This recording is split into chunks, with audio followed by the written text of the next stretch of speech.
delegasi Korea.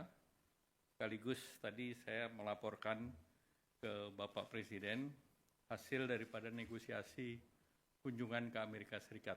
Saya baru kembali dari Amerika Serikat dan tadi saya laporkan hasilnya ke Bapak Presiden.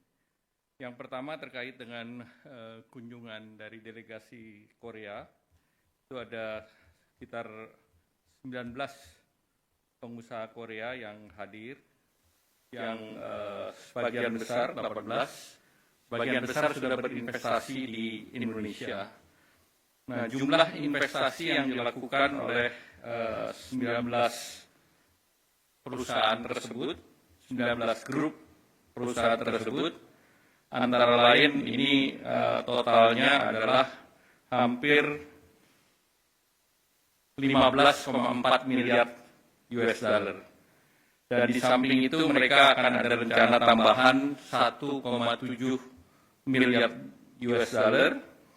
Dan secara total investasi dalam bentuk rupiah yang tadi dilaporkan dan sudah dilaksanakan oleh pengusaha tersebut adalah 269 triliun dan akan ditambah lagi 30 triliun.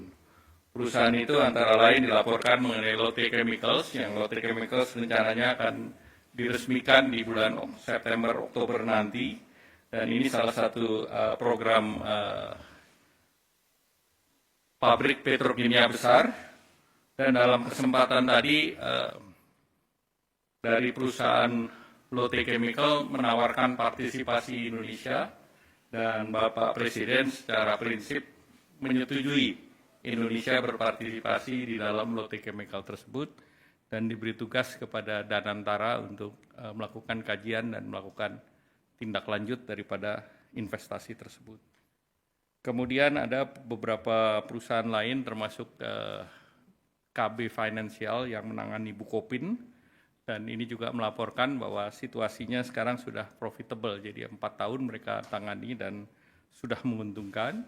Juga ada perwakilan dari Hyundai Motor yang operasinya relatif baik, dan POSCO tadi menyatakan Pohang Steel yang bekerja sama dengan Krakatau Steel akan masuk dalam fase kedua. Dan mereka punya roadmap sampai 10 juta ton, dan fase pertama sudah selesai, dan fase kedua tentu diharapkan integrasi lebih dalam lagi. Kemudian beberapa industri termasuk EcoPro yang sudah melakukan investasi hampir 500 juta dolar di Morowali. Mereka membuat katoda precursor dan nikel smelter, dan juga beberapa laporan dari KCC Glass yang sudah invest di Batang, dan KCC Glass juga melaporkan ke Bapak Presiden akan melakukan ekspansi dengan permintaan agar harga gas di dalam negeri bisa harga gas bumi tertentu yang sudah dirapatkan dengan Bapak Presiden. Kemudian juga dibahas tentang terkait dengan perusahaan LX Internasional. Nah, mereka bekerja di batubara, di nikel dan yang lain, termasuk di plantation. Mereka juga akan terus melanjutkan investasinya sampai dengan 0,5 billion US dollar. Kemudian beberapa perusahaan yang terkait dengan pertahanan seperti Songsan, dia produksi amunisi, ini juga sedang berbicara dengan pemerintah. Dan kemudian juga perusahaan yang bergerak di SK terkait dengan plasma konvalesen, mereka juga mengatakan sedang membangun pabrik di Cikarang, dan diharapkan dengan pabrik Cikarang tersebut kebutuhan Indonesia terhadap plasma konvalesen semakin terjaga. Nah, dari segi Korea sendiri, mereka mengapresiasi pertemuan dengan Bapak Presiden yang berjalan secara terbuka, dan Bapak Presiden mendengar satu persatu, dan itu yang membuat mereka sangat mengapresiasi keterbukaan pemerintah. Nah, selanjutnya saya ingin melaporkan terkait dengan negosiasi tarif dengan Amerika. Dalam negosiasi tersebut, kami bertemu dengan US Trade Representative Secretary Commerce Besen, Secretary Commerce Lutnick, Secretary Treasury Besen, ketemu dengan Direktur Nasional Economic Council, dan juga dengan beberapa dari negara lain, antara lain pertemuan secara virtual saya dengan Menteri Luar Negeri Australia, Don Farrell, Menteri Trade dan Industri Korea Selatan, Mr. Degen An, dan juga bertemu dengan beberapa perusahaan semiconductor Amerika seperti Semiconductor Industry Association, United States ASEAN Business Council, United States Industry Indonesia Society, ada Asia Group, Amazon, Boeing, Microsoft, dan Google. Saya laporkan kepada Bapak Presiden bahwa secara prinsip apa yang ditawarkan Indonesia dalam bentuk surat yang diajukan tanggal 7 dan tanggal 9 mendapatkan apresiasi dari Amerika karena surat yang Indonesia masukkan relatif komprehensif. Jadi tidak hanya bicara mengenai tarif, juga bicara mengenai non-tarif tarif, dan juga mengenai rencana Indonesia menyeimbangkan neraca perdagangan. Jadi kita sebut itu fair and square. Jadi mereka neraca perdagangannya sekitar 19, kita berikan lebih dari 19,5. Jual beli langsung 19,5, namun kita juga ada proyek yang kita akan beli dari Amerika. Selanjutnya juga kami sampaikan, Bapak Presiden, ada rencana perusahaan Indorama untuk invest $2 miliar di Louisiana untuk blue ammonia. Kemudian terkait dengan critical mineral, kita juga berbicara dengan Amerika terkait dengan critical mineral, kemudian juga terkait dengan permintaan Indonesia terhadap tarif yang sifatnya resiprokal. Artinya untuk komoditas-komoditas utama Indonesia yang ekspor ke Amerika, Indonesia minta agar tarif kita setara dengan negara lain. Apakah itu Vietnam, apakah itu Bangladesh, sehingga kita dengan yang lain itu dapat equal level playing field. Nah, kemudian tentu ada hal-hal lain yang sifatnya teknis seperti kerjasama pendidikan, sains, itu juga kita terus dorong. Dan dalam posisi ini USTR apresiasi posisi Indonesia untuk terus berdialog dengan mereka. Kemudian Amerika Serikat menugaskan USTR untuk berunding dengan Indonesia. Indonesia sudah menandatangani non-disclosure agreement. Artinya apa yang sedang kita bahas itu hanya untuk dua belah pihak. Kita tidak publish ke masyarakat ataupun ke pihak lain. Dan secara geopolitik tentu Indonesia dianggap penting oleh Amerika, dan tadi saya lapor Bapak Presiden memberikan arahan bahwa apa yang kita tawarkan itu adalah win-win solution dan kita tidak membedakan satu negara dengan negara lain. Jadi artinya relatif apa yang kita tawarkan adalah apa yang sedang kita lakukan di dalam negeri, terutama salah satunya adalah untuk melakukan deregulasi, kemudian juga melalui Satgas yang dibentuk.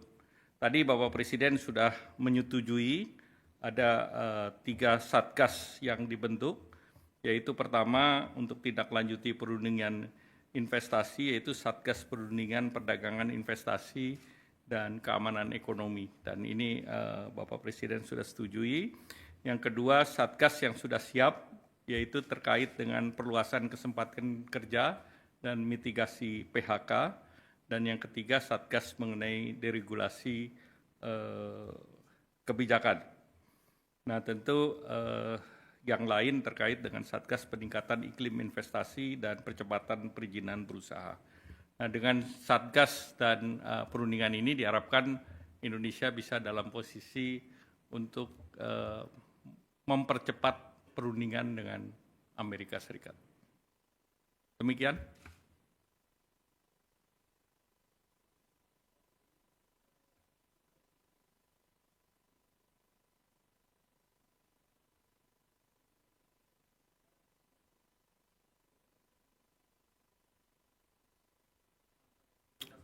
Kami dengan pemerintah Cina ada komunikasi juga. Jadi ini merupakan komunikasi ataupun negosiasi yang sifatnya bilateral, tidak menyangkut negara lain.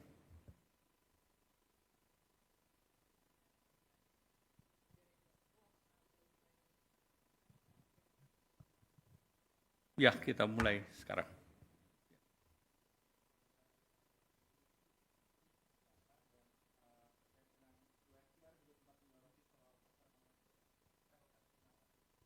Jadi kita melihat bahwa dalam perundingan itu pasar Mangga 2 tidak dibahas.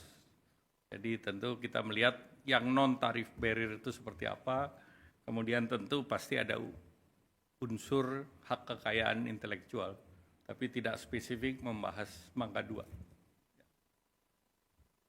Pak, Stefano dari Reuters, Pak mau nanya, melanjutkan pertanyaan dari Akbar itu Pak, soal China kan memang sudah mengatakan kalau yang bernegosiasi dengan US atau merugikan US itu akan maksudnya dapat respon dari mereka Pak. Nah, mau tanya Pak, apakah selama negosiasi dengan US pernah meminta juga untuk tidak bernegosiasi dengan China gitu Pak? Selama pembahasan selalu bilateral. Jadi kalau yang namanya bilateral antara Indonesia dengan Amerika Serikat, tidak ada pembicaraan mengenai negara lain. Jadi tidak ada pembicaraan negara lain. Oke. Karena ini bilateral, bukan multilateral. Oke, berarti tidak ada pengaruhnya ya Pak untuk ketika berbicara dengan pihak Cina juga? Sama seperti kita pada saat melakukan pembicaraan dengan China, itu tidak membicarakan negara lain. Pak, memastikan lagi tadi yang perusahaan Korea kan tadi mengatakan mau invest baru 1,7 miliar Pak. Itu boleh dirinci nggak Pak? Perusahaan apa dan di proyek apa? Ya, salah satu tadi saya sampaikan Pohang kan akan melakukan ekspansi. Kemudian Lotte akan menyelesaikan investasinya. Jadi ada beberapa perusahaan di sana. Berarti bukan tambahan investasi baru ya Pak itu?